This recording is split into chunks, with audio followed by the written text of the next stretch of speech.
What's up, everyone? Welcome to the Real Entrepreneur channel. And in this video, we're going to talk about how to choose a brand name. जिन लोगों को नहीं पता है मैं उनको बता देता हूँ। ये वीडियो और इससे पहले कुछ जो वीडियोस आई हैं, ये एक कोर्स का पार्ट है, जिस कोर्स का नाम है building your e commerce brand.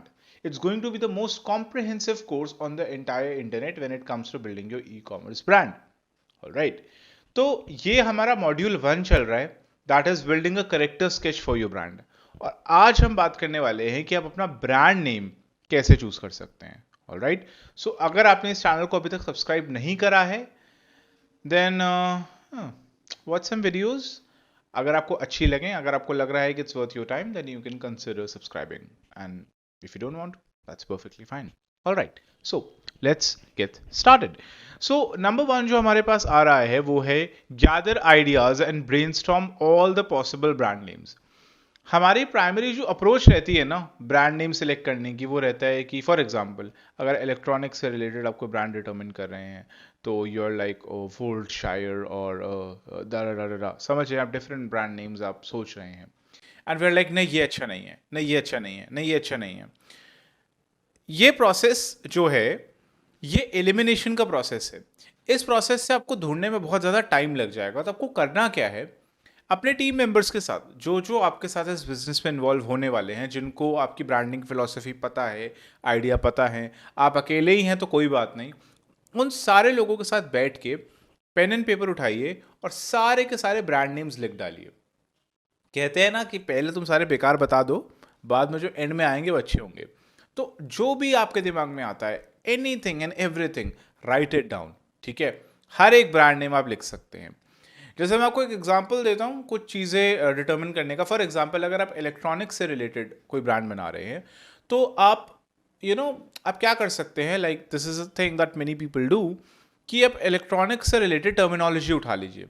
जैसे एक ओम्स लॉ होता है, तो OHM करके कुछ टर्म हो सकता है, वोल्ट्स हो सकता है, एम्प हो सकता है. इसके अलावा आपका बहुत सारे डिफरेंट डिफरेंट नेम्स आपको मिल जाएंगे. इसके अलावा आपका वॉट्स हो सकता है, यूनिट्स हो सकता है. आप समझ जाए, you get the idea, right. So अब इसी तरीके से लेट्स से कि अगर आपका कोई ब्रांड है क्लोथिंग के अंदर, तो क्लोथिंग के अंदर आप क्या कर सकते हैं कि आप किसी लेट्स से इमोशन को दिखा सकते हैं. जैसे रात, मतलब कि आपका गुस्सा हो गया एक तरीके से, या फिर एंगर हो गया, या फ्रीडम हो गया. Different different words, search for different different word. जैसे पेट्रिकॉर हो गया, it means the smell of the rain. Get creative with this. ठीक है. जितने भी आपको आइडियाज आ रहे हैं, you can write it down on a piece of paper. जितने आ रहे हैं लिखिए. आपको बेस्ट डिटरमिन नहीं करना है, आपको बस यहाँ से खाली होना है. Next, use clear descriptive and easy to remember words. ये जो सेकेंड पॉइंट है ना, ये सेकेंड स्टेप है, ये तभी होगा जब आपने ब्रेनस्टॉर्म कर लिया आइडियाज को. तो अब आपको क्या करना है कि आपको इजी टू रिमेंबर वर्ड्स रखने हैं अपनी ब्रांड के अंदर. ठीक है. तो फॉर एग्जाम्पल जैसे BMW, you know why they have shortened their name, because Pavilion Motor Works, it's a big name, no one will remember this. ठीक है. but BMW, the acronym of it, it's easy to remember. इसी तरीके से आपको बहुत ही common words use करने हैं जिसको लोग इजीली याद रख पाए. ठीक है. कुछ कैची हो सकता है. अब जैसे think about it, Apple. what are the chances that you will forget this brand name? You won't, right? In fact, Apple से पहले जितनी भी कंपनीज थी, जैसे IBM हो गया, माइक्रोसॉफ्ट हो गया, ये सारे names were not that easy to remember, right. But Apple, everyone can connect to an apple. And अगर आप सोचें तो एप्पल का कंप्यूटर से कोई लेना देना भी नहीं है. It's just it's just different. ठीक है. एक ऐसी चीज़ है जिससे आप कनेक्ट कर सकते हैं, एक ऐसी चीज़ है जिसको आप याद रख सकते हैं. तो इसके कोई रूल्स नहीं हैं. ठीक है. बट हाँ, it will be great if your name is easy to remember. ठीक है.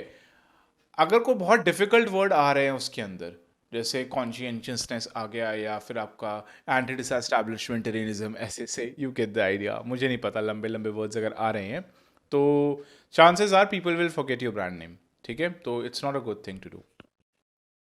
नाउ थर्ड स्टेप, जो कि बहुत बहुत ज़्यादा इंपॉर्टेंट होता है, मेक श्योर इट्स यूनिक. अब यूनिक नहीं कि ओह मुझे यूनिक लग रहा है, that's not what you have to do. Unique का मतलब है कि आपको प्रॉपर रिसर्च करनी है। फॉर एग्जाम्पल, अगर लेट्स से मैं ट्रैकिंग से रिलेटेड कोई ब्रांड बना रहा हूँ, ट्रैकिंग एक्सेसरीज से रिलेटेड मैं कोई ब्रांड बना रहा हूँ, लेट्स से मैंने उसका नाम रखा अनरावल ट्रैक, ठीक है। तो अब क्या करना है आपको, आपको देखना है क्या अनरावल ट्रैक के नाम से कोई और ब्रांड्स हैं, कोई और इसके अंदर वेबसाइट्स हैं।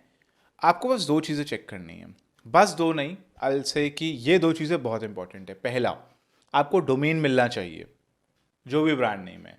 अगर आपने ब्रांड नेम पक्का डिटर्मिन कर लिया है कि हाँ ये यूज़ करना है, और अगर आपको डोमेन मिल रहा है, दिख रहा है उस टाइम पे कि अवेलेबल फॉर सेल है, उसे खरीद लीजिए उसी टाइम, क्योंकि आपको नहीं पता कब वो डोमेन बिक भी जाएगा। इनफैक्ट मैंने तो यहाँ तक सुना है कि अगर आप किसी एक पर्टिकुलर ब्रांड नेम को बार बार सर्च करते हैं ना, और उसको डोमेन आपको बार बार अवेलेबल दिखाता है, तो होस्टिंग कंपनीज क्या करती हैं कि उसको ऐसा दिखाती हैं कि वो सेल हो चुका है, ठीक है। तो उसको बाय करने का process gets even more complicated, ठीक है, and gets even more expensive obviously. So अगर आपको दिख गया कि डोमेन अवेलेबल है, बाय इट। डॉट इन मिल रहा है, चाहे डॉट कॉम मिल रहा है, ठीक है। फिलहाल आप आई से कि डॉट इन अक्वायर करने की कोशिश करिए। अब डिपेंडिंग अपॉन आप क्या करना चाहते हैं उस डोमेन से, ये डिटर्मिन करेगा कि आपको क्या करना है। But in most of the cases अगर आपको डॉट इन मिलता है तो आपको डॉट कॉम भी मिलता है। बट लेट्स से कि अगर आपको डॉट कॉम नहीं मिल रहा है, डॉट इन मिल रहा है, तो देखिए कि डॉट कॉम क्यों नहीं मिल रहा है। चांसेस आर कि किसी और कंपनी ने वो खरीदा हुआ brand name, may be they want to use it, so take care of that. Next है कि आपको ट्रेडमार्क सर्च करना है, ठीक है। आप ट्रेडमार्क सर्च कर सकते हैं, आप सिंपली लिखिए गूगल पे इंडियन ट्रेडमार्क सर्च, तो वहाँ पे एक वेबसाइट आएगी। आपको हर एक क्लास के अंदर, ठीक है, क्लास 1 2 3 4 5 6 आई थिंक 21 22 तक कुछ क्लासेस हैं, हर एक क्लास के अंदर जो भी आपका ब्रांड नेम है आपको देखना है, कुछ उससे मिलता जुलता नहीं होना चाहिए, कुछ नहीं होना चाहिए, ठीक है। बेस्ट केस सिनारियो तो ये रहता है कि कहीं हो ही ना वो, ठीक है। अगर किसी एक क्लास में है दूसरी क्लास में नहीं है, ये भी थोड़ा ट्रिकी है, ठीक है। कोशिश करिए कि वो कहीं भी ना हो, पूरे इंटरनेट पे उसका कोई मेंशन ही ना हो उस ब्रांड नेम का, ठीक है। सो बट अगेन अगर आपको लगता है कि बहुत डिस्कनेक्टेड है, कि फॉर एग्जांपल मेरा जो प्रोडक्ट है वो इलेक्ट्रॉनिक्स से रिलेटेड है, और ये जो ब्रांड नेम मुझे दिखा रहा है ये दिखा रहा है let's say home and decor से रिलेटेड है, तो इतना ज़्यादा कनेक्शन नहीं हुआ, तो या you get the idea. Make sure it's unique, do your research, Google search करिए, अलग अलग रिसोर्सेज से देखिए। मैं तो कहूँगा यूएसपीटीओ की वेबसाइट पे भी देखिए, बिकॉज अगर आपको इंटरनेशनली एक्सपैंड करना है तो अब देखिए कि ठीक है इंडियन रजिस्ट्री में तो नहीं है, बट क्या इंटरनेशनली है ये ब्रांड नेम किसी का, आपको इन चीज़ों का भी ध्यान रखना है। Alright, next, make sure the name can be carried over to your logo and branding story. इसका ये मतलब है कि ये नेम थोड़ा, अगेन ये बहुत ही, क्या कहना चाहिए, this is more of a guideline then a rule, ठीक है। कि अगर आपका फॉर एग्जांपल कोई नेम जिसे मैंने अभी सजेस्ट किया था अनरावल ट्रैक, ठीक है, तो इससे रिलेटेड आप कुछ पिक्चर बना सकते हैं। आपको डिफाइन, पहले तो आपको देखना है कि आपको वर्ड मार्क रखना है या बेसिकली डिज़ाइन रखना है, कैसा आपको करना है। लेट्स से एक ब्रांड है जिसका नाम है पर्पल काउ, क्योंकि ब्रांड नहीं है, एक बुक का नाम है पर्पल काउ, या purple cow bye Seth Godin. सो पर्पल काउ जो है लेट्स से आपका ब्रांड नेम है, ठीक है, तो आपने सिंपली एक पर्पल काउ दिखा दी, इट्स वेरी कैची, हाँ, purple cow, it grabs attention, ठीक है। अब जैसे मैंने एक और देखा था, एक बहुत अच्छा ब्रांड ने मुझे अभी रिसेंटली मिला था, स्लीपी आउल, ठीक है। इनकी कॉफ़ी की मैंने बहुत सारी एड्स देखी है इंस्टाग्राम पे, ठीक है। Not a promotion by the way, not a promotion, just me giving some examples. तो sleepy owl, consider this, owls जो होते हैं जनरली वो रात को नहीं सोते हैं, ठीक है। कॉफ़ी से आपको नींद नहीं आती है, बट ब्रांड का नाम है स्लीपी आउल, तो it's very creative, it's very ingenious, right. So इस तरीके से आप अपने ब्रांड के नेम, आप अपने ब्रांड का नेम डिटर्मिन कर सकते हैं। अगेन, नो रूल्स, रूल्स बस यही है कि चेक कर लीजिए कि कहीं और तो नहीं है, and get as creative as you can be. In fact ये जो सेकेंड वाला आपका पॉइंट है ना यहाँ पे, use clear and descriptive and easy to remember words, easy to remember words की बात तो ठीक है, बट क्लियर और डिस्क्रिप्टिव होना ज़रूरी नहीं है, या रिलेटेड होना ज़रूरी नहीं है आपकी ब्रांड से, ठीक है। Apple and computers are very disconnected, yet if someone says Apple, you know what they're talking about. So, yeah. So this is how you can actually select brand name, for your brand. And yeah, if you like this video, consider giving it a thumbs up. And कुछ थोड़ी और videos के बाद we'll be jumping to the next module, जिसके अंदर मैं और depth में जाऊंगा ब्रांड बिल्डिंग से related. So thank you so much for watching this video, and I'll see you guys in the next video. Take care. Bye.